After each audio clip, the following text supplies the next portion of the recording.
Hey guys, today we're going to be practicing a flipped lesson. So what I'm going to do is go through this little lecture and I want y'all to copy down some very observed notes. Where does our energy come from? And what do I mean by energy is what helps us move around, jump rope, play on the playground, go run out on a soccer field. All of this takes energy. And where can we get this energy? We get this energy from food that we eat. And different types of foods, such as proteins, carbohydrates, dairy, these all have something in common that we're going to be talking about in a short while.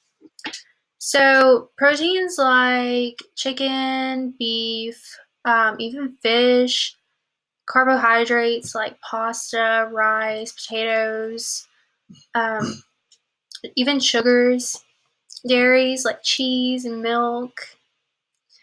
All of these have a magic ingredient called glucose. And glucose is how we get energy.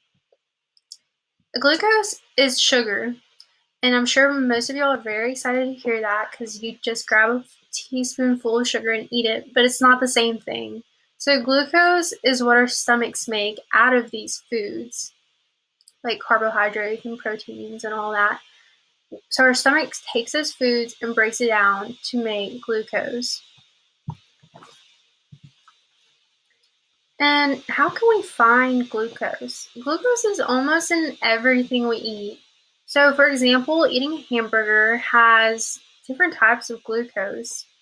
A tomato is a plant that makes glucose. Inside of a bun is made from wheat plants, which create glucose for us. And with beef, it goes a little bit deeper. So a cow eats grass, which then is converted into it, which is then made into our beef. And that's how we get glucose from cows, is from the grass that they eat. All of this glucose is created from a process called photosynthesis. Let's jump right in. So how does photosynthesis work?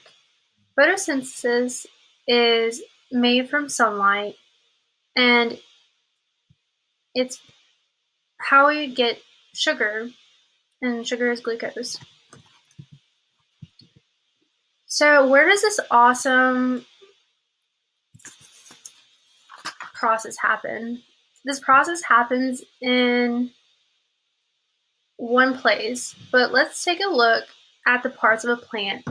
So a flower is made for reproduction, so it's not in the flower. The roots are used to soak up nutrients and water for a plant, but that's not where photosynthesis happens. And the last thing is the leaves. The leaves are where photosynthesis happens. So you can look at leaves as little solar panels for plants, and they just soak up all that sun, and that's how we get the glucose. So why are leaves so significant?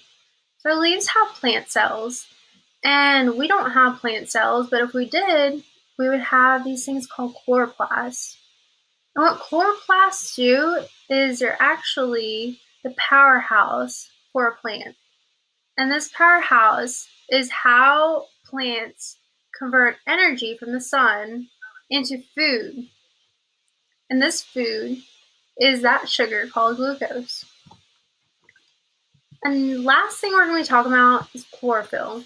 And it's very easy to get these two things mixed up. So make sure in your notes to understand the difference between chloroplast and chlorophyll. So chloroplast is the powerhouse, and chlorophyll is a chemical inside of chloroplast, which soaks up the sunlight. And this is the reason the plants are green. So this has been a little lesson on photosynthesis in a nutshell, and I hope y'all can walk away and understand better the importance of plants and how much they help us every day. Y'all go out into the world and know the difference.